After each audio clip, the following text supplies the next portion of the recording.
At the beginning of the month, a huge amount of dead fish was found on the coast. This terrified scientists and authorities, so they began trying to determine the cause of such a sudden die-off. After some time, they realized it might be connected to the melting of glaciers. However, no one paid much attention to it, especially an ordinary boy named Jeon Do. He lived a typical gloomy life.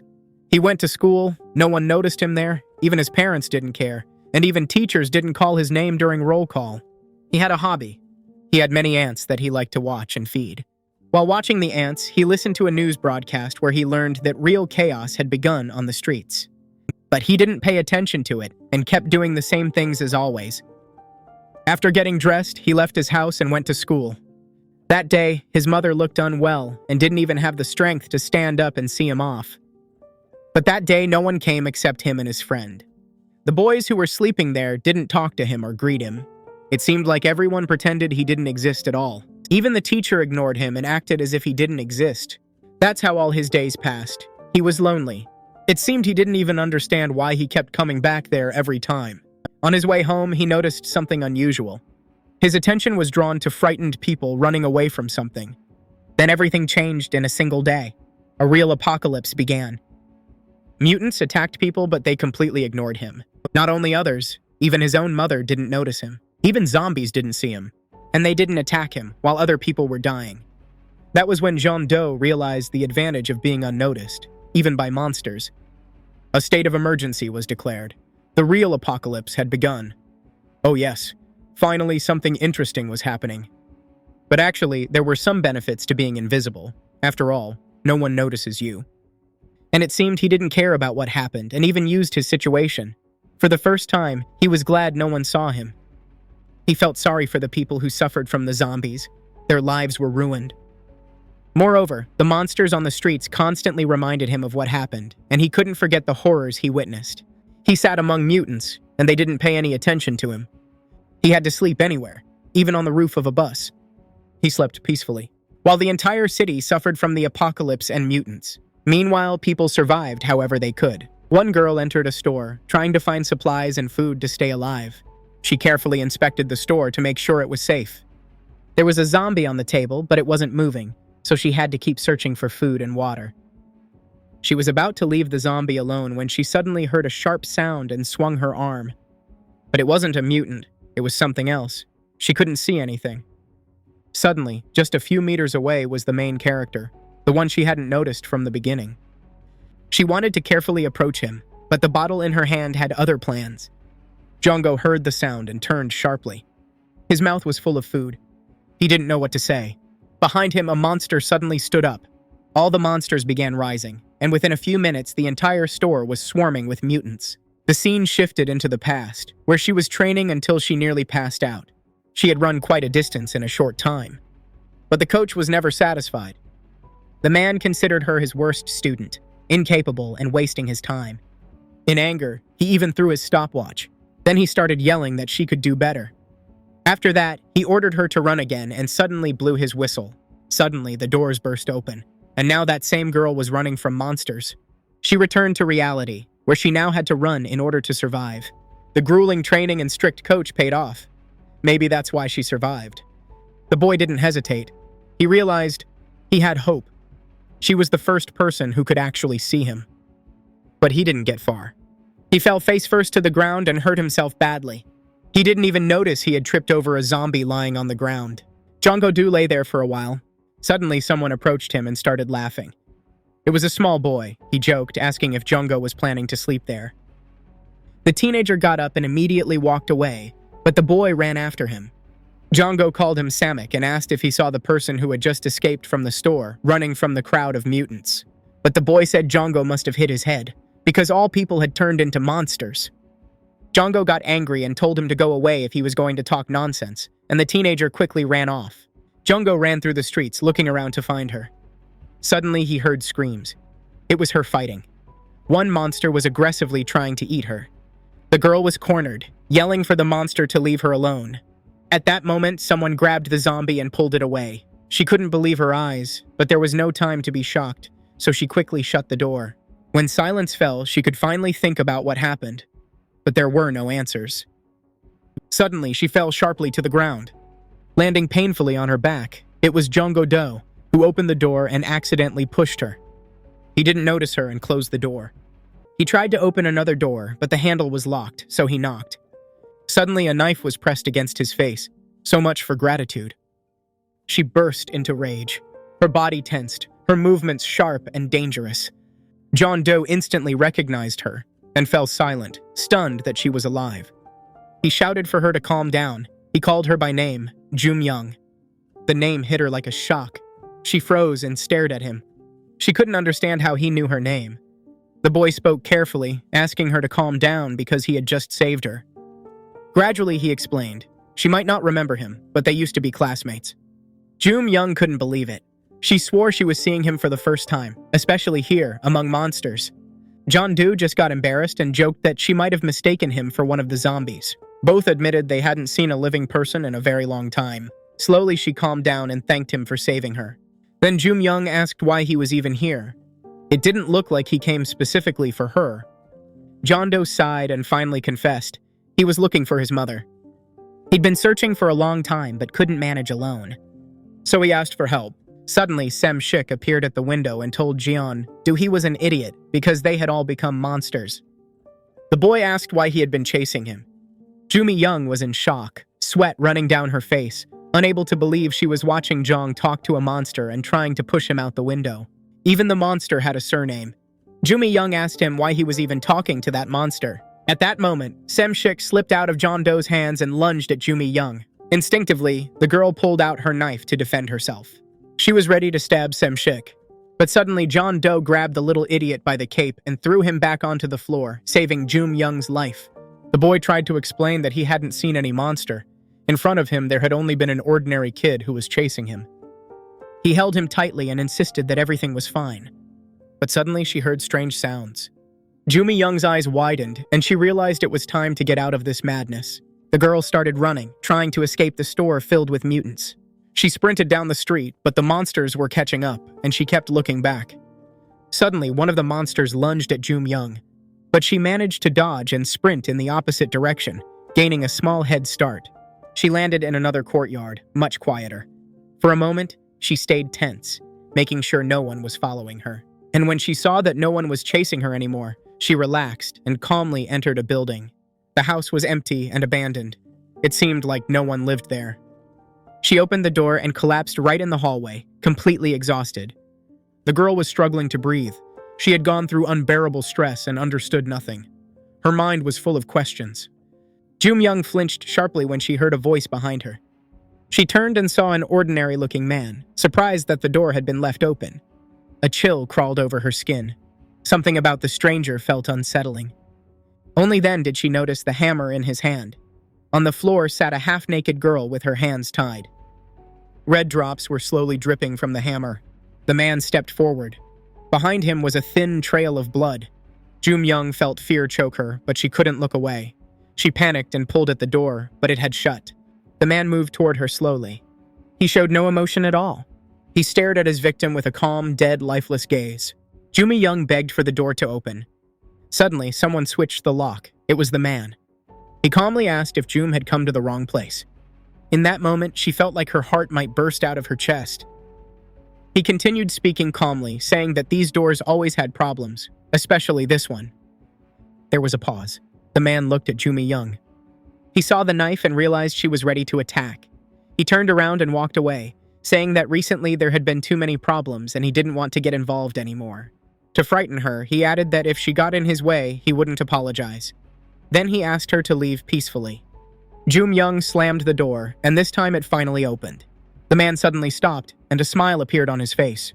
He said that she should go, but he wasn't sure she'd be able to escape. She opened the door, and in front of her was a horde of monsters. How had they even managed to get there? Fear froze on her face, but she had no choice. Better to run. Monsters were better than humans.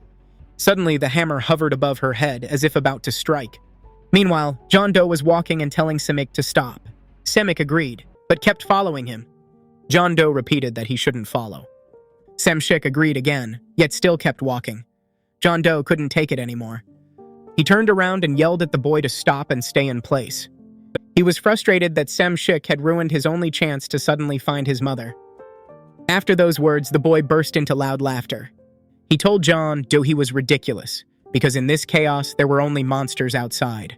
It was stupid to think you could find a human here after being unnoticed for so many years. Jeon Do realized that hiding in a crowd wasn't hard.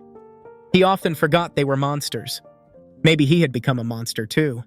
Jeon Do said they needed to check and put a helmet on Sem-shik's head.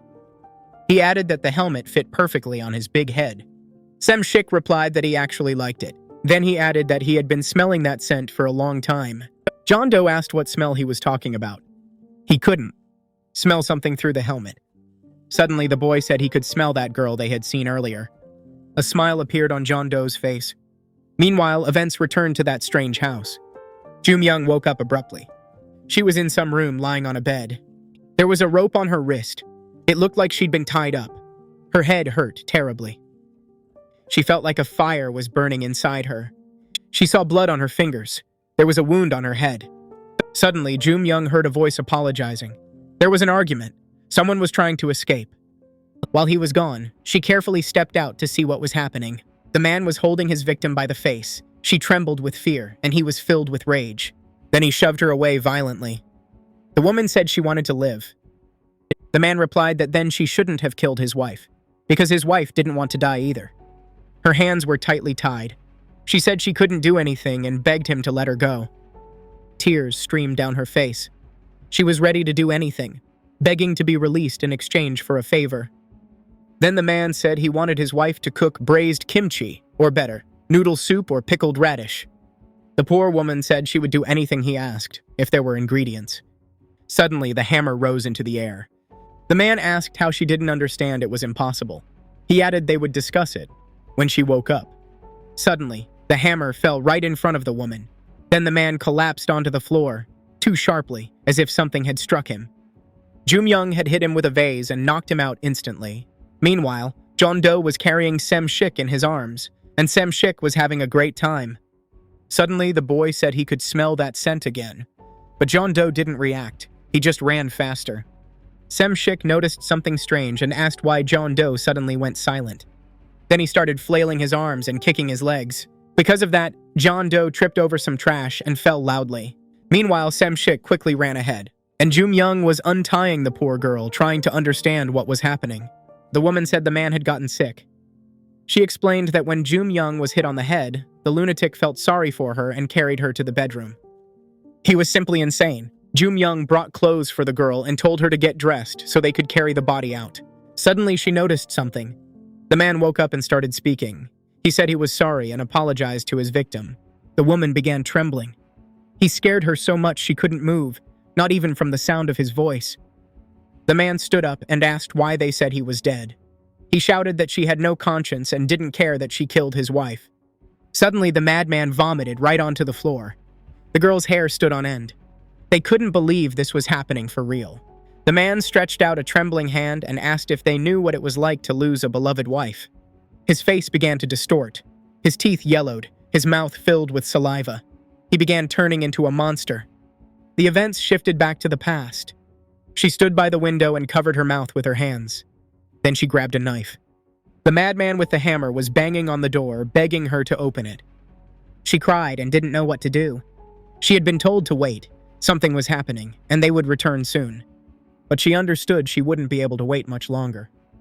The monsters were following them. They were in serious danger. The girl heard many screams and knocked on the door. When everything went silent, human cries and sobs could be heard. The girl approached the window. The floor was covered in blood and monster corpses. The man was holding his wife. She watched it all. She felt sorry for the people. But above all, she thought about herself and her own safety. And she had every right to. Because more than anything, she wanted at least a small chance to survive. The story returned to reality. She had to pay the price for wanting to be safe.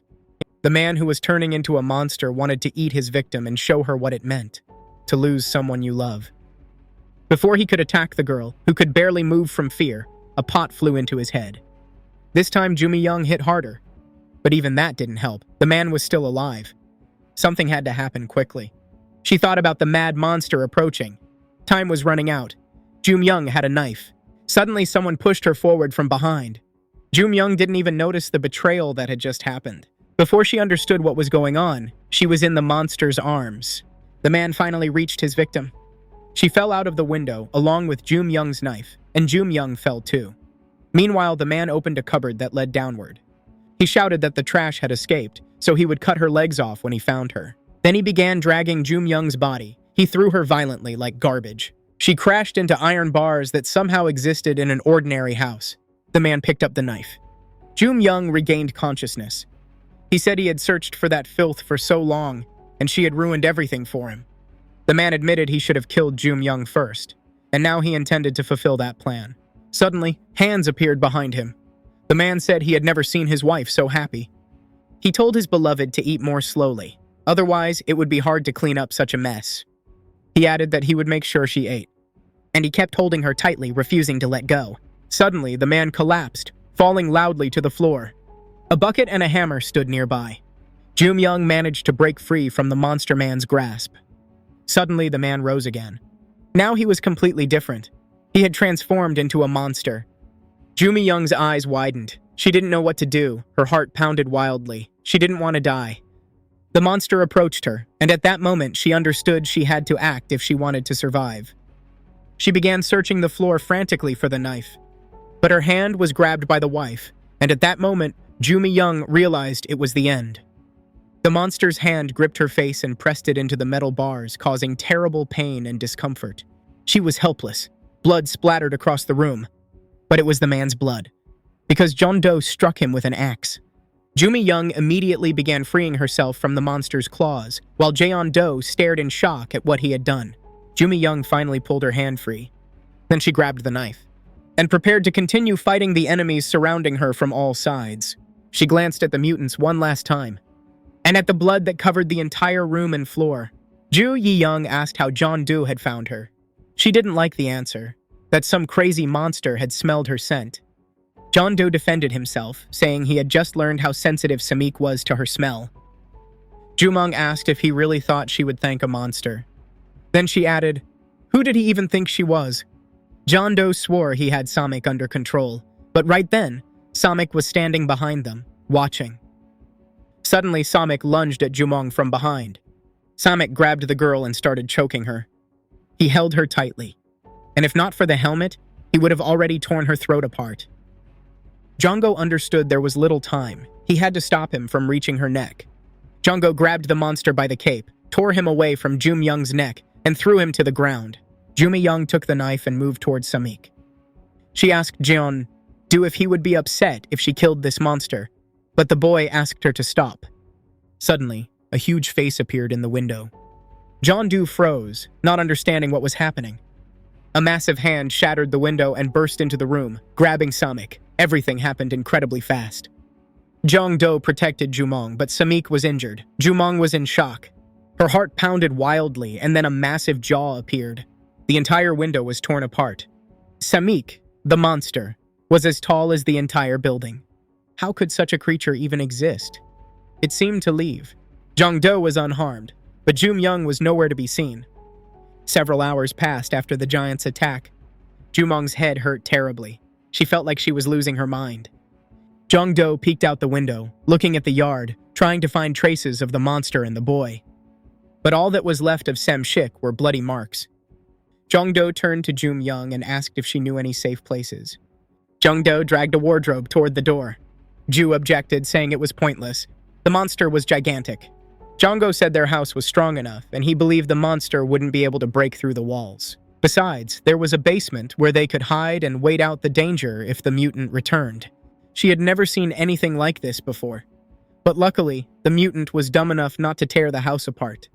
However, the protagonist didn't want to sit idle and suggested searching the entire house, hoping to find something useful. Suddenly, she turned around and left him. The girl went in a completely different direction without saying a word. She began searching the entire house. She realized she hadn't eaten anything in all this time. After some time, she got lucky and found canned food and supplies. For a moment, she actually felt happy. Without hesitation, she started eating. She was so hungry that she even felt hot. Soon, the whole can was empty. How did all of that even fit inside her? The boy just watched her silently, afraid to interrupt. He sat across from her, unable to believe a girl like her could eat so much. After she ate, she became a bit kinder, so he wanted to talk to her. She was looking for her own mother, someone she had never seen in her life. The protagonist explained that from the very beginning, she was the only living person he had ever managed to see, and he wanted her to tell him about a place where other survivors might be. After his words, she began thinking. It seemed like she was remembering something. She recalled that people might have used schools, hospitals, or other institutions as shelters to hide. But that was a long time ago, and now she wasn't sure if any survivors could still be there. She was talking about his old school, the one he used to go to every day. According to her, there might be living people there. It was the only school in their district, so it was definitely the place she had heard about. The boy was ready to head there right away. But suddenly, she stopped him and thanked him for helping her and even saving her from the mutant boy. However, it was too late. He had already left, and she was alone again. Meanwhile, the main character was already moving through the house, preparing to leave for the school. He regretted wasting so much time and not thinking of this earlier. Suddenly, in the yard, he saw that same boy calling out to him. It looked like he was stuck in the ground and couldn't move, but he had been calling him for a long time and had been there alone. The boy saw that he only had a head, no body, yet he was still alive. He suspected killing them wasn't easy, but this? Nearby lay his helmet, broken and covered in blood. But he had no more time for him, so he was about to leave him there. The head begged the hero, but he simply walked away. Yet at the last moment, he still took the head with him and placed it in his backpack. The whole way, the head wouldn't stop talking, asking where they were going now. The hero tried to explain that they were going to a school, but for the monster, that word was new. He had never heard of such a place before. After some time, he arrived at the schoolyard, where many mutants wandered in search of prey. On the ground lay a bicycle that once belonged to a student. Suddenly, he heard a strange sound behind him, as if something huge had passed just a few meters away. Strangely, the monster in his backpack hadn't heard anything. He looked around the street carefully but heard nothing. And he didn't even notice the giant sitting on the fence watching his every step. All this time, the girl remained in the same house, resting. She lay there thinking about what had happened to her and everything she'd gone through. Suddenly, she heard someone else in the house. It was the main character, appearing as suddenly as always. She asked why he had suddenly decided to come back. Had he changed his mind about searching for other people? She also noticed he was barefoot. His shoes were gone. He saw her and walked straight toward her without answering, and she still didn't understand what had happened to him. Only when she saw his expression did she realize something was definitely wrong. Terrified, she grabbed onto the couch and refused to let go. The main character approached her and threw her to the floor. Strangely, he was very strong at that moment. She tried to get up and hide under the table. But it was too late. In front of her was no longer a boy, but a monster he had turned into. He grabbed her and began biting her leg, refusing to let go. She screamed in pain and begged him to stop. At the same time, she searched for a knife, trying to kill him and save herself. But she understood she was too late. The infection from the bite was already in her blood, and soon she would become a monster just like him. With all her remaining strength, she stabbed him in the back, but it didn't help. He didn't stop. This was the end. In her mind, she had already accepted death. Her leg was crushed. There was a deep wound, and she was bleeding heavily. She had no strength left, and tears appeared on her face. Drool began dripping from her mouth. She herself was mutating, turning into a zombie. Her eyes turned yellow, and slowly she lost all humanity. Suddenly, she woke up. She looked around the house. She was alone. She realized it had only been a nightmare. However, she couldn't calm down for a long time or convince herself that nothing bad had actually happened. She carefully checked her entire body, searching for any signs of infection. But there were none. No bite marks, no wounds. She was healthy. She began thinking about the boy. Despite how suspicious he seemed, she didn't consider him bad. Yet she didn't even know him personally, despite them going to the same school. But something still bothered her. She heard a suspicious sound again, and this time grabbed a knife. Meanwhile, outside the school wandered a gigantic monster. It grabbed another creature passing by carelessly and simply ate it. It looked like pure cannibalism. Jeon Do saw everything. His hand trembled. He couldn't move. The monster calmly devoured its own kind as if it were normal. He squeezed his axe tightly, trying not to draw attention.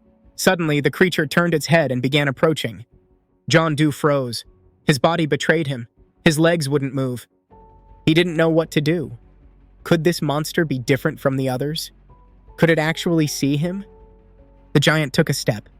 The boy watched every movement. Its foot crushed a car, as easily as stepping on a pebble. Jeon Do closed his eyes. He braced for the worst. And when he looked again, the monster was gone. It had simply walked past, never noticing him, as always. Meanwhile, Jumyeon climbed the stairs, boiling with anger. How could anyone call this place safe? On the landing, she stopped. A faint sound came from behind a door. The girl approached carefully. Before she could touch the handle, the door opened on its own. Jumyeon tensed, ready to fight. But before her stood a child. They stared at each other. Jumyeon asked who he was, but the boy didn't answer. He simply turned around and walked away. She rushed after him, wanting to understand what he was doing and where he was going. But the boy stubbornly ignored her. He was clearly searching for something. She thought maybe he hadn't heard her and wondered how she could communicate with him. So she wrote 2 questions on a piece of paper. "What's your name?" And "What are you doing?" She showed the paper to the boy, hoping it would help them understand each other. But he only glanced at it and continued in silence. Disappointed, Jumyeon sighed. Suddenly, the boy noticed an exit and headed toward the door. She stopped him with a gesture. He had noticed the exit, because he was staring toward the window, which was open. At that moment, she realized he was planning to leave, but she didn't want to let him go so easily. So she stopped him just as he was about to leave her. She asked if he was hungry, but he seemed not to understand. She used gestures to show she meant food. The boy stared at her for a long time, then quietly nodded. Soon he was sitting at a table while Jumyeon searched the cupboards for anything edible. It seemed she would have to go find food. There was none at all. She examined the cupboards and every shelf in the kitchen.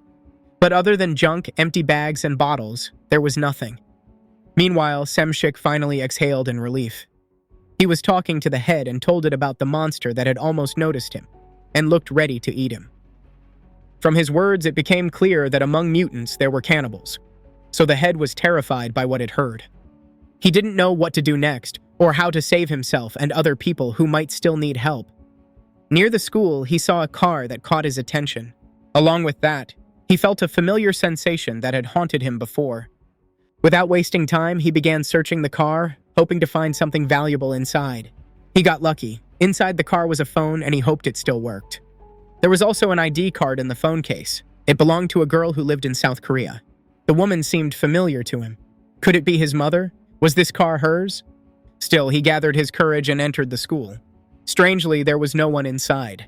It was silent, and he saw no signs of people. He carefully inspected the first floor but found nothing except abandoned belongings that once belonged to students. After that, he decided to go upstairs and continue searching for other survivors. But again, nothing. Only abandoned items and a shattered phone. Inside the classroom, everything was destroyed. Broken furniture, dirt, and trash covering the floor. Suddenly, he heard human voices. They were busy with something, searching for a sharp object. But all they had were scissors, already dull and unusable. So the woman handed the boy a knife. It turned out they were holding a prisoner and cutting him into pieces. The main character hid and started listening to what was happening. His attention was drawn to a bucket filled with human bones and hair. From their conversation, it became clear. These people were cannibals searching for young flesh, tastier than what they usually had to eat. At that moment, he felt sick and covered his mouth so he wouldn't scream. But the noise he made gave him away. He was breathing loudly and panicking. The woman said it might be zombies and told the boy to check it out before they arrived. The boy snapped, saying she was insane. She still had arms and legs. She replied that all complaints should be directed to Mr. Janami, or he could tell him himself. He got angry but still left. On his way, he muttered that he didn't even know who this Janami was. The man crossed the doorway.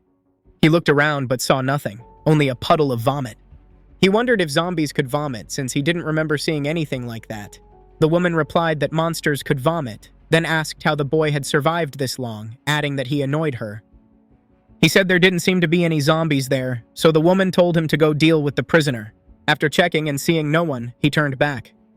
In that moment, the woman turned away and saw nothing. But she heard a strange sound and decided to check what happened. Nervously, she stepped into the hallway. She grabbed a shovel that was near the exit. When she walked out, she couldn't believe her eyes. The boy lay on the floor in a pool of blood. In that moment, someone attacked her too. She looked helpless and foolish, but she hit Jeon Do with the shovel so hard it was like a giant man had struck him. The teenager fell to the ground, trembling all over. He tried to stand, but couldn't. He couldn't force himself to move. The woman said she simply wanted someone younger, and here he was, crawling toward her. She approached Jeon Do and sniffed him, saying something was wrong. He didn't smell human, but he didn't smell like a zombie either. He seemed spoiled, pointless to eat, not nearly as delicious as he looked. Jeon Do started crying and said it was disgusting. With a trembling voice, he asked what they had done to deserve this. The woman laughed and said Jeon Do was too young to understand. In all this chaos, adults had to choose, be human or become monsters. She cursed and said they weren't cannibals. She told him not to misunderstand. This was the only way to find out whether Jeon Do was human or a monster. Saliva dripped from her mouth. It was disgusting. Suddenly, she swung at Jeon Do. He cried and said goodbye to his life. The worst part of the apocalypse, dying at the hands of a human, not a monster. Then the entire room was splattered with blood. The woman threw the shovel. She didn't need it anymore. Suddenly, she noticed something moving inside his backpack. She thought it was a cat. People like her didn't care what they ate. She opened the backpack. Shik lunged at her. The woman screamed and ran out of the room. She tripped over her food partner and fell. Meanwhile, Jeon Do regained consciousness. Loud screams brought him back. He had lost a lot of blood and was in terrible pain, but still managed to get up. He had no choice. He stepped into the hallway. There were two bodies. The hideous woman's mangled face. She truly deserved that death. Shik was beside her. He laughed and said he hadn't eaten in a long time. He spoke to Jeon Do with a grin. He said that no matter how much he ate, he could never feel full. Sometimes Shik terrified him. At that moment, the man, the food target, regained consciousness. He was shocked that Jeon Do survived such blood loss. He didn't remember him from the moment when the teenager tried to free him. The man explained that would have been a bad idea. He believed he was infected long ago by those damned cannibals. He didn't even know if he truly was. He noticed Jeon Do looked very sad. The man began crying. He said the boy had someone he needed to meet before. He abruptly fell silent, as if forever. Jang-gu noticed a huge pile of clothes. There was so much of it that it broke his heart. The teenager began rummaging through the clothing. Thankfully, his mother's clothes were not among them. Then where was she? And where had she gone? Jeon Do found a radio among the items. He couldn't tell if it was turned off. He thought he heard voices. Jeon Do decided to escape this nightmare. Semik asked where they were going. The teenager replied he wanted to rest. He was exhausted. Suddenly, Semik said he smelled humans again. Jeon Do turned around and couldn't believe his eyes. Because inside the bus sat a girl, trembling and begging for help. It seemed she was the one who pushed him. Meanwhile, the cannibal woke up, his body shaking as he tried to stand, dizzy from the effort. He didn't notice the monster in front of him at all. At that moment, someone entered. The cannibal recognized Janami. He begged Janami to remove that disgusting thing from him. The boy also recognized his aunt, Moonba. He approached carefully and said he spared his life to help his aunt. He sat beside them and remarked what a rude and pathetic boy he was. The cannibal was terrified, stammering, begging him to stop joking and just kill him. Shocked, the boy coldly said he didn't want to. He wanted to watch this cannibal die. Ham sat by the wall and apologized for being late. When everyone turned away, she was the only one who supported him. Although, to be honest, she wasn't a very good person, but she was smarter and stronger than the others. Still, she didn't deserve to die at the hands of some idiot who didn't even know what was happening. He promised to avenge this bastard, because his aunt would have done the same. He asked her who that person was. Jung sat on the bed trying to fix the radio, which seemed broken. But nothing worked. So she gave up and left the room again. Young was surprised. Where had he gone? In the hallway, she saw the small boy. He was staring out the window at the monster. And he didn't seem scared at all. Young quickly closed the curtains to block the horror. Then she put the boy on the bed and asked him something. But she realized the boy wasn't afraid, so there was no point scolding him. The house was solid and strong, but it had too many windows. She decided to name the boy Nuna, since older girls addressed younger boys that way. She asked him to stay in the room while she figured things out. Young went down into the basement. So much had happened in 2 days that she had completely forgotten about getting rid of the bodies. but she decided to first check the room down there. She was shocked to see so many construction materials. Although it wasn't surprising, in a house like this, they could often come in handy. So Jung grabbed a hammer and some boards. Jung stood on a chair and began boarding up the windows. Now it was better and safer. Finally, Jung finished. There were so many windows in the house, but she managed to handle them all. Meanwhile, Nuna had fallen asleep while she was doing the repairs. The girl felt sorry for the little one, so she decided to move him into a warm bed so he could sleep properly and stay warm. She was surprised that he slept so deeply and nothing seemed to bother him. Suddenly, she heard strange sounds coming from outside. She began going down to the lower floor to hear the sounds more clearly and understand what was actually happening. It turned out there were people near the house arguing about whether they should go inside or just turn back and leave. As she got closer, she could hear what they were talking about. The voice sounded very familiar, as if she had heard it before. Meanwhile, the main character was looking at the girl sitting in the bus. The stranger trembled near the entrance and was very scared. She was looking at the boy standing outside and staring at her. He wanted to help, but didn't know what to do, so he simply apologized. When he spoke, she got frightened, not knowing his intentions or what he wanted to do to her. Besides, there was a zombie in the bus who seemed to be trying to reach the girl because he could smell her. He had no choice but to finish it off. And after he killed it, he approached her to try and help. But even that didn't convince her, so he started telling her about his house and that it was safe there. Now they were standing in front of his house and knocking on the door, trying to get the girl inside to let them in. However, she didn't believe them and said this wasn't the only house. They could look for other places. Suddenly, the door opened by itself. But when the girl saw her in front of her, she immediately pressed herself against the wall and called her a traitor. The traitor tried to justify herself, but Jumi was fed up and simply threw her to the floor. She said she had doubted it, but now she was sure that she really was a bad person. Jung was furious and asked what the traitor had to say now that she had also lost her mind. Suddenly, Sam-sik spoke up. He said the place smelled really good, and there was so much stuff here. Jeon Do told him to be quieter. Suddenly, the bedroom door opened. Nuna came out and witnessed what was happening in the house. The stranger recognized him, and the boy recognized her. It seemed they had seen each other before. The woman couldn't believe her eyes. Carefully and slowly, she stood up and began approaching him. She burst into tears and said she was so happy he survived. Then she hugged him tightly and said she was very sorry. They stood like that for a while, as the traitor cried and apologized to the child. Then Jung asked Jeon Do what happened to him. Right then, someone spoke over the radio and asked if anyone could hear them. Suddenly, the story shifted back into the past. On the playground, it seemed like the best time in life, real childhood, but not for everyone. Even here, Jeon Do remained unnoticed. The kids ran and played while he always lagged behind. No one even talked to him. It felt like others didn't notice him at all. Suddenly, Jeon Do decided to change that and climbed up. The kids noticed he had climbed onto the slide.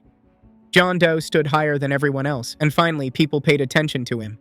He stood at the very top, looking at the other children pointing their fingers at him. Then the poor boy slipped and fell. Someone asked why he was lying there, and the boy woke up. Others called to him, like, catch the bugs. But Jeon Do didn't understand who was calling. The boy opened his eyes and screamed in fear, cold sweat dripping down his face. He couldn't move. His hands were tied. It was unclear whether this was a strange dream or a memory. In the memory, Jeon Do was tied to a wall in a room with bodies. Something was wrong back then. He tried to escape and understand what happened. Maybe he did something wrong, but he couldn't know. He was tied too tightly. The last thing he remembered was Jumi leaping at that girl. Then his memory went blank. Suddenly the door opened and someone entered with an axe. It was Jeon. Jeon Do asked if what Jung suspected was true, because he had never killed anyone. Jung replied that she was asking because she didn't understand anything herself. He knew too much about her and was even right about her father. Jeon Do explained that it seemed like someone was talking about her, so he took the radio. He added that he found the radio at the school and thought it might help him find his mother. Jumi asked where exactly he found the radio and why her father was even at the school. Jeon Do suggested they go there together, even though it was much more dangerous than it seemed. He insisted Jumi shouldn't go alone and clearly remembered the classroom where he found the radio. He suggested going together if Jeon Do didn't mind, so the teenagers left the house. Jeon Do asked if they could leave the child alone. Jumi said she didn't plan on becoming a mother. They stayed in the house for a while to rest, while the other teens had already reached the school. Jeon Do checked everything around and said it was clear, so they headed to the schoolyard. The sun was setting, making the place especially dangerous. So, taking the chance, they began moving toward that same classroom. The same boy was wandering through the hallway. The whole time, he was tense and couldn't stop thinking. Because he didn't know how to get revenge if he didn't even know who killed her. It frustrated him, even if he found that person. How could he be sure it was the right one? There were no clues, and he didn't want to kill someone innocent. He sat in the classroom thinking about it and finally decided he wasn't too upset. He had already avenged many others. Just then he heard a noise and jumped up. Meanwhile, the teens reached the same floor, but there were no bodies and no monsters. She moved slowly and carefully, not wanting to draw attention. They arrived, and the boy pointed to the same spot where everything had happened. Myeong immediately sensed a horrible sharp smell. She even covered her nose with her hand. She couldn't stand it. Then she saw a bucket filled with human bones. Even for her, it was too much.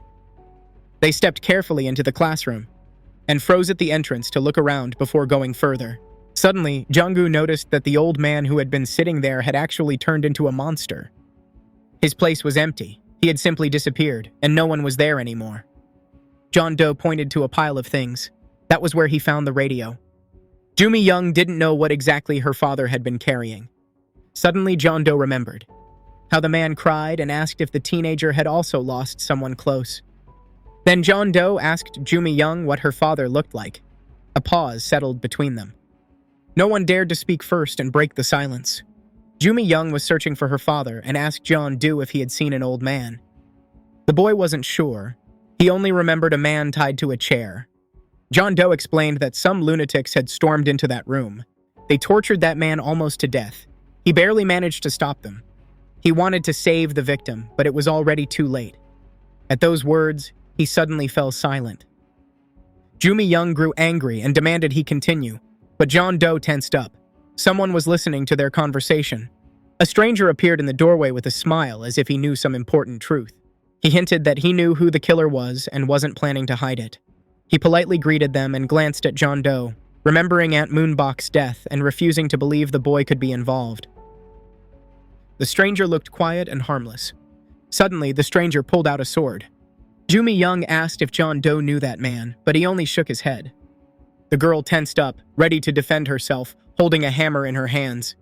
The main character couldn't understand why the guy suddenly decided to fight him, since he had never seen him before in his life. Besides, he didn't even know Aunt Moonbok. The man laughed and said he thought about killing both of them so Jeon Do wouldn't be alone on his way to see his aunt, and offered them to choose who would die first. But they stayed silent. No one answered. So Gam decided himself. He jumped from above and lunged at them. Jeon Do barely dodged. It was unclear where he suddenly got such agility. Gam moved like it was a game. His eyes narrowed and his voice trembled with excitement. A blow to the stomach sent Jeon Do flying backward, hitting the wall. A hammer whistled through the air. Gam leaned on his sword and calmly dodged Myeong's attack. She didn't expect such speed. Her previous enemies were slow, dumb monsters. Gam laughed, jumped again, and lunged at her. Jeon Do struck him in the back, and the opponent was so surprised he dropped the katana. Myeong grabbed the hammer and swung it. But Gam kicked her from behind. The movement was precise, as if he had predicted it. Now she was behind him, lying on the floor. He grabbed Jeon Do by the throat and lifted him into the air, saying he didn't hate the boy. He was just hungry. The main hero began choking, but Gam didn't let him go and kept holding him in that painful position. Foam leaked from his mouth. It was clear he was infected and the virus was already in his blood. Terrified, the main hero started trembling. He didn't want to become a mutant, too. And at that moment, the boy bit him. Blood splattered across the floor. Jeon Do froze in shock, unable to understand what was happening. Hanin twisted his face in disgust, saying it tasted weird and awful. He sat on the floor while his enemy struggled to figure out who he was really facing and why it tasted so bad. Because even though he looked like a normal human, he clearly wasn't one. Then Hanin smiled. His voice sounded warmer, almost cheerful. He said that Jeon Do was just like them, because he had been searching for someone similar for a long time. Jeon Do stood confused and terrified, not understanding what he actually was.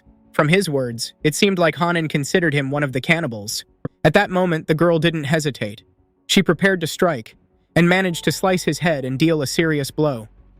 Myeong was shocked by what happened. She had to let go of the sword. Her hands were trembling. The sword remained stuck in his head. Hanin collapsed. After such a wound, almost no one survived. Meanwhile, it had already grown dark outside, and the monsters were becoming more active. Myeong looked out the window, carefully watching what was happening on the street. She turned around and asked what they should do now. Jeon Do was still sitting in the same place. Young gave him at least some first aid, but Jeon Do had lost too much blood. She was furious and irritated because this idiot was just like a big splinter.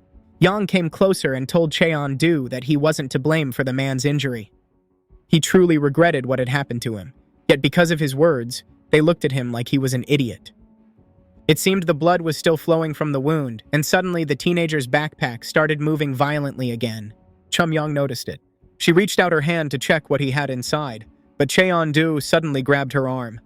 Jeon Do, who had just been on the brink of death, sharply said in a weak voice that he was fine. Myeong couldn't understand what made him stop her so abruptly. What could actually be in his bag? They discussed whether Jeon Do was really okay.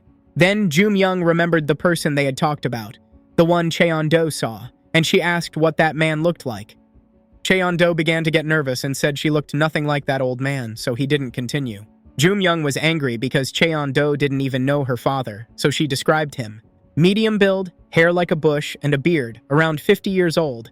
He looked older because of the beard. Jeon Do was shocked, his heart suddenly pounding faster, because the description matched the person he had seen earlier. Suddenly, he began talking about that same man and confessed that at that moment the man had no beard at all. After hearing this, she began to think, because she no longer knew where her father could have gone or what might have happened to him. Myeong believed him and started thinking about where her father could have gone. But if the radio was here, then her father must have been here too. But the boy had lied to her, and now he wondered what to do next. Jeon Do started scratching the wound from stress and guilt. Suddenly, the bandage that Myeong had put on him fell to the ground. She was outraged that Jeon Do did that, but then she fell silent, because the wound on the boy's neck had healed. There was no one in the classroom, but that's only what they thought. In reality, someone had been watching them the whole time. It was a little girl they hadn't noticed at first. Before that, she had just been lying on the floor. She was infected, and her body had already begun mutating and turning into a monster. She sensed the smell of blood and fresh flesh. So she woke up, stood up, and noticed the people inside the room just a few meters away. She stood up and started moving between the desks toward the main characters, who didn't even think to check the whole room. Jeon Do was the first to notice her. He would never forget the face of the man-eater who wanted to eat him. It was that very same woman, not a little girl as he first believed. But the irony was that in her monster form, this woman was even more dangerous, and again, she wanted to eat him. Hell was always imagined as a place where sinners meet their punishment. The hell Jeon Do knew looked exactly like that. But the hell he found himself in now was unlike anything familiar. Monsters existed here that were hard to describe even with words. Jeon Do noticed only one thing in common. Every night their screams grew louder. They came alive as if they had never died.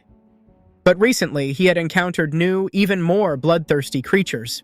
They didn't look much different from the others, but they were active only at night. Real night owls. They attacked only once, suddenly, without any warning. Jeon Do instantly recognized one of those monsters and intercepted its attack, saving Myeong, who didn't even understand what happened. He fell, because the monster was incredibly strong and hard to fight. But the girl wasn't going to give up. She pulled out a sword and rushed forward. She struck the monster, but it grabbed the blade with its teeth and clamped down, preventing her from pulling it out. Myeong didn't understand what was happening. The monster threw her off, she fell to the floor, and the sword dropped beside her. The situation became critical. The monster lunged at her again.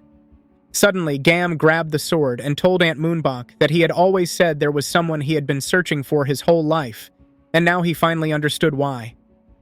The next moment, Gam simply swung the sword and cut off his aunt's head, the person he once would have sacrificed anyone for. He quietly apologized and added that he no longer sought revenge. Gam trembled all over and could barely hold the sword. He grabbed his eye and said he could barely see anything, and that he had always considered gouging out his eye an act of cowardice. He stood in complete shock, not understanding what should happen next. Jeon Do was terrified too, and tried to come up with at least some plan. Gam called Cheong-young a cowardly bastard and said he would save him from her. Suddenly, the sword fell from his hands and hit the ground loudly. Jeon Do froze in shock. He himself collapsed to the floor and lay motionless. Jeon Do still couldn't believe what he had seen. Neither of them knew what to do next. Jeon Do asked, "What was that even supposed to be?" And suddenly the events shifted to the past, where Gam's mother told him about a lizard that can regrow its lost tail. The doctor explained that humans also have regeneration genes, but they are active only in the first hours after an injury. But what if this time could be extended, he said, and explained that years ago a bacterium was found in Siberia, buried in permafrost, that never died because it constantly regenerated its cells. The research led to the discovery of a unique gene, ERK, and the doctor proposed to test its potential. He admitted the experiment was forbidden in modern medicine, but he was confident in its potential. This ban was supported by those who feared losing their jobs if human regeneration became possible. But the doctor promised to make the ERK project successful and asked for just 1 year. He noted that at Gam's age, the boy should have been playing with other kids, not living locked inside 4 walls. The room was filled with test tubes, samples, jars, and instruments, records the world should never see. These were the results of his work and constant experiments he carried out in his lab. The doctor drew some liquid into a syringe and injected it into Gam's arm. The boy was asleep. But that didn't stop him. He injected the liquid right into the boy's arm anyway. Tools were standing beside him, the ones he also planned to use. A satisfied smile finally appeared on the doctor's face. His invention would see the light of day, and at last he would receive his fame and success. The scene returned to reality. Gam regained consciousness and seemed to see as clearly as ever. He sat up and looked around the room. There was no one there. He called the teenagers cowards because he had saved their lives and they betrayed him. Meanwhile, they left the school grounds. Morning came and it was safer. Myeong Yi asked Jeon Do if he could help her tomorrow. She wanted to rest a little and then return to the school. Jeon Do wanted to refuse, saying they had looked everywhere already, and it would only be a waste of time. But Myeong insisted. She believed her dad could still return, and they shouldn't give up. Suddenly, she remembered something and asked again if Jeon Do really said he had seen their childhood friend. Jeon Do had always been different, quiet, unnoticed, and it was hard for him to stand out. Although he tried not to talk about it, he had one close childhood friend. This friend always brought Jeon Do different insects because he knew he loved them. The friend was brave and ran very fast. And that's exactly why Myeong suspected Jeon Do was hiding something from her. The boy began making excuses but only got himself more tangled. Myeong demanded honesty because his words made no sense. She ordered him to stop stuttering and just tell the truth. But Jeon Do only grew more nervous. He was sweating, avoiding eye contact. And suddenly Myeong lunged at him. She was tired of the lies, even though she knew very well how to get what she wanted. Jeon Do didn't even understand what happened. He just fell onto his back. Myeong grabbed him by the throat and pressed slightly to scare him. She grabbed a hammer and threatened him, demanding that he tell the truth immediately. In a quiet, frightened voice, Jeon Do began to speak. He described how her father's tears rolled down Myeong's face, what he had seen. She asked what had really happened, even though the answer was already obvious. At that moment, the scene shifted to another place. It looked like a prison, and Gam was walking inside. Another man was there, apparently a guard. At first, he didn't even recognize Mr. Gam, but he was genuinely happy to see him return. He said that while Gam was gone, everything had been relatively calm. Only at night had a few people tried to escape, causing some commotion. Then the man suddenly remembered something and asked about that bastard and Aunt Moonbok. He didn't understand why they weren't with them. Gam calmly replied that they were dead, and then he added that they had actually become zombies. The man noticed Gam blinking constantly and asked what was wrong with him. Gam said his eyes just hurt. The man offered him something to eat and advised him to rest a little. Meanwhile, she kept holding him and couldn't understand why he had lied and not told the truth from the start. But she eventually let him go and tried to calm herself. Suddenly, she screamed, asking herself why her life was so hard and why everyone only made it worse. The boy was frightened. He had never seen her like that before. It felt as if he had gone back to his childhood. He remembered his friend, the one he used to love spending time with. But one day he did something terrible to him. They argued, and he released the insects that his friend loved so much. At that moment, he understood that the girl felt exactly as he once had in his childhood. He remembered his childhood friend, In one of the apartments, her parents were viciously arguing. They were throwing dishes and yelling at each other. Little Jumi-young sat at the table, covering her ears with her hands so she wouldn't hear what was happening. It seemed like her mother had been cheating on her father. For the little girl, it was unbearable. Her mother wasn't home. She had left, leaving only her belongings behind. Suddenly, a loud crash sounded, and the argument stopped. A dead silence followed. Jumi-young walked out of her room, approached her father, and asked where her mom was. The apartment door was open. The girl stepped onto the balcony, and her face froze in terror and numbness. From that day on, their family was destroyed. Her father was sent to prison because of neighbors' complaints. Jumi-young became an orphan and started living with her aunt. But the woman cried often and didn't truly love her. She simply had no other choice.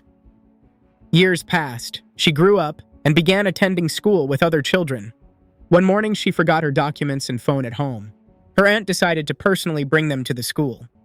When she picked up the phone, she saw messages filled with romantic emojis and hearts. The aunt froze for a moment, but when Jumi-young called her, she didn't say anything. She had no right to read someone else's messages. Later, Jumi-young told her friend she wasn't going anywhere because it was Yang's birthday. The friend asked whether she had prepared a gift for him. Jumi-young shyly replied that they would just have dinner at a cafe. The friend joked about what would happen after dinner, but Jumi-young didn't like it. She called her a pervert. At that moment, Yang appeared and called out to his girlfriend. She immediately said goodbye to her friend and went to him. Yang said he was on duty today and asked her not to wait for him. But Jumi-young offered to help. She took his hand, but he didn't respond, saying he would feel embarrassed in front of the teachers. He promised to finish quickly and come to her. Jumi-young waited near the classroom, looking at her phone. She was getting annoyed that Yang hadn't shown up yet. Maybe he was still cleaning. But suddenly her friend accidentally bumped into Yang inside the classroom, and no one from outside could enter. Jumi-young's aunt suddenly arrived and offered to take her home early. This was very unusual for the aunt. She had never done that before. In the car, the aunt started questioning her. Jumi-young promised she would break up with Yang because it was necessary. The aunt began lecturing her, saying that dating made no sense at all because studying was the priority. She claimed that men were cowardly and unreliable. Jumi-young couldn't take it anymore and said her aunt understood nothing and only pretended to know what was right. The aunt warned that this was her last chance and forbade her from seeing Yang again. But just then, Jumi-young's phone received a new message, and she realized something had happened again. Her friend Manga said it looked like she had been betrayed again, because she had seen this happen many times, especially on his birthday. Manga suggested going to her place and eating something together in honor of the day. She asked Young whether he liked spicy food, but the boy said he didn't really. She began thinking about something else she might want to eat. But the teen refused, saying everything was fine but he was tired and wanted to go home. It seemed as if they had just abandoned this loyal friend, and she quickly walked away, not wanting to show she was upset. Yang called after her, telling her to wait. Her cheeks instantly turned red. Meanwhile, Jumi-young slammed the car door and stepped out right onto the road. She didn't wait for her aunt. She was offended and left alone. The aunt didn't know how to react because the girl walked right into the road. She physically couldn't leave the car and chase after her. So she simply drove away, knowing the girl had nowhere else to go. When they returned home, the aunt told Jumi-young not to act like a spoiled child and not to be rude. The girl asked what good the aunt had ever done for her if she didn't even want to listen. The aunt tried to shift the blame onto Jumi-young, reminding her she had made a promise and didn't keep it. But it turned out the girl had been forced back then. After that, the aunt asked whether Jumi-young wanted to date someone else. What she had seen earlier, what her father had done, became the last straw. The girl couldn't endure it anymore and exploded with anger. Yelling at her aunt, she said she knew nothing about her father, then went to her room. It seemed the aunt didn't care at all that she had upset her. The best way for the aunt to calm down was a cigarette. The next day, Jumi-young got into an argument with Jeon Do. She yelled at him because she thought he didn't want to stand in line, but later it turned out she had mistaken him for another guy, and it wasn't his turn at all. She also had problems with Yang. He wasn't even reading her messages. Suddenly, someone called Jumi-young. It was Yang. He said his phone had broken and that he had been looking for her in the classroom. The girl wanted to explain yesterday's situation, but Yang interrupted and said he wasn't offended at all and she didn't need to explain anything.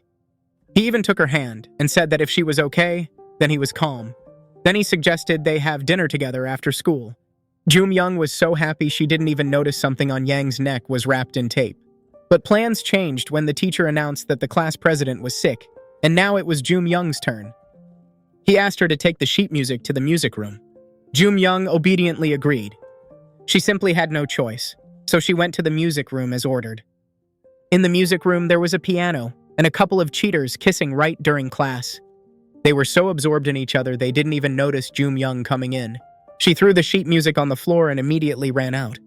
Yang ran after her, trying to stop her, insisting that things weren't what they seemed. Then he stumbled and suggested they step aside so they could talk calmly and he could explain everything. But what was there left to explain? Suddenly, Young sprang up and hit him in the face so hard that he fell to the floor and slid back several meters. Young stood over him in silence, feeling satisfaction and her own superiority. She said they had surprised her so much that it was about time she hit someone too. Young swore it was his fault and insisted that Yumi had misunderstood everything and that he could explain. He again suggested they talk in private, but Young replied that she didn't know why she should even listen to such a liar and called him a real coward. At that moment, another traitor walked out of the classroom and asked if everything was okay. That same day, in the afternoon, someone hit Jeon Do with a car on the road. It was the same man who had earlier run over another boy near the school. He was in such a hurry that he only apologized and ran off, and only afterwards was he attacked by a monster. Karma worked very quickly this time. Meanwhile, the teacher in the classroom told everyone to sit down and open their textbooks. He asked them to wake up anyone who was sleeping. Young wasn't asleep. She sat there shattered, betrayed by the people who had meant everything to her. Now, there was no one beside her. Suddenly, someone called out to her from the classroom door. Standing in the doorway was that same crazy man calling for Young. He shouted that there was no time and ordered everyone to run. Young recognized him as her father. Suddenly, the classroom erupted in screams. Everyone rushed to the windows and stared outside in horror. A real terrorist attack was unfolding there. It felt like the whole world had gone mad. The story then returned to the present. Young said she would hate her father with all her heart, but it was thanks to him that she managed to survive in this hell. She would never forgive him for killing her mother, even though she missed him terribly. She felt even more sorry for her mom. What could she do? He was still her father. Just as she had begun to accept this and get used to the new place, her father suddenly disappeared without any explanation. She desperately searched for answers because all of this was tearing her heart apart. She was far too young for such suffering, and at the same time too angry and hurt by him. The teenagers returned home. When they entered the building, they were met by frightened neighbors. One of the women was holding a crowbar, but when she recognized who had come, she calmed down a little. It was getting dark, and the girl asked why that boy was sleeping right there. She said there were plenty of rooms in this building, so it seemed strange to her. She was worried. Jumi replied that she didn't know either. Maybe he just felt comfortable there. Jeon Do was sleeping right on the sofa, and his backpack beside him was twitching suspiciously. The story again shifted to the past, where Young was walking with her father. He taught her everything and always protected her. They went back to the apartment and went to bed. He didn't really sleep, just closed his eyes. He lay beside his daughter because that way it felt safer. Suddenly, the father couldn't fall asleep and asked Young if she was still awake. The girl had almost dozed off but woke up at the sound of his voice. The man said that the canned peaches they had found would spoil quickly, so they needed to eat them first. He reminded her that she'd had stomach problems as a child and explained where exactly he had put the cans. He wanted to say something else, but Young interrupted him, asking if they really had to talk about it now, since they still had another day ahead and she was very sleepy. The next morning, Young woke up, but her father was nowhere to be found. She jumped out of bed and started calling for him. The story returned again to the present, where Young was sleeping and quietly crying in her sleep. Jeon Do came into her room, but when he heard her crying, he gently closed the door and left. The boy simply didn't know what to do in such a situation, so he decided to leave so as not to upset her even more. He picked up his mother's phone and her ID card and stared at her photo, noticing nothing around him. Suddenly, a woman's voice cried out sharply. Someone had clearly been startled. Jeon Do didn't understand right away what had happened. The girl began to apologize and stammer, saying she didn't know anyone was here. Then she said that Jeon Do had saved her life, but she hadn't even thanked him properly, and only then did she introduce herself. Her name was Min Soo-jung. She asked him to look after her, and Jeon Do hesitantly agreed. Then he showed her a photo of his mother and asked if she had ever seen this woman. He hoped that at least someone might know something about her. Min Soo-jung took the business card but said she had never met her. She apologized, saying she really wanted to help. Suddenly, Jeon Do noticed there was another name on the card. Chonwon, MSU Rehabilitation Clinic. Jeon Do was surprised that the girl didn't know what that place was. Min Soo-jung explained that she had worked at that hospital for a long time, but had recently lost her job. She asked whether his mother had been a patient or an employee there. Jeon Do was stunned and said he had known nothing about it, and probably no one in his family had either. Min Soo-jung wondered why his mother would even need a business card from that clinic. In the department where she worked, they checked patients' physical condition, and she personally examined everyone. She said she would definitely have remembered his mother if she had been treated there. They couldn't draw conclusions based on just one business card. Maybe his mother really hadn't been treated there. Suddenly, they heard strange sounds. Min Soo-jung froze and was very frightened. Out of the backpack lying nearby crawled Sam Shik, coughing loudly and greedily gulping down air. Nuna stood rooted to the spot, watching as Sam Shik, breathing heavily, said he felt as if he'd been born again. Then his gaze fell on Nuna, and he suddenly sprang up, lunging at the poor boy who had no idea what was going on. Sam Shik bit into the tree next to them, and just in time, Jump, Gam, one of the adults, woke up and saved Nuna. She told Sam Shik that this time he was really finished and roughly tossed the little monster aside. But Samik landed on his feet and said it had been a long time since they'd seen each other. Meanwhile, Jeon Do ran out screaming, while Min Soo-jung stayed in the room. Jeon Do froze, trembling, when he saw what was happening. Sam Yong, the one who was next to Nuna, was happy that this little brat was back. She told him not to pretend to be human, because he always brings only trouble, whether as a human or as a monster. She threw him over her shoulder and hit him hard. Sam Shik jumped back sharply. This brat managed to dodge. Then he pushed away from the door and attacked Jumi Young. Young Jeon Do quickly rushed forward to save his friend Sam. Shik opened his mouth to bite Jumi Young. Suddenly he started to tremble and for some reason stopped. The events moved to the past when he was still human, his mother told Sam. Shik said that she went to the hospital with Gu. She said that Gu was hard of hearing and could not speak, but if they helped her, they promised that Gu would definitely recover. So his mother asked him to take care of Gu. Even when she was not around, she asked if Sam Shik would be a great brother. And the boy promised her. After all, Gu was his only younger sister.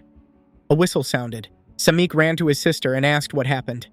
She pointed to the top shelf.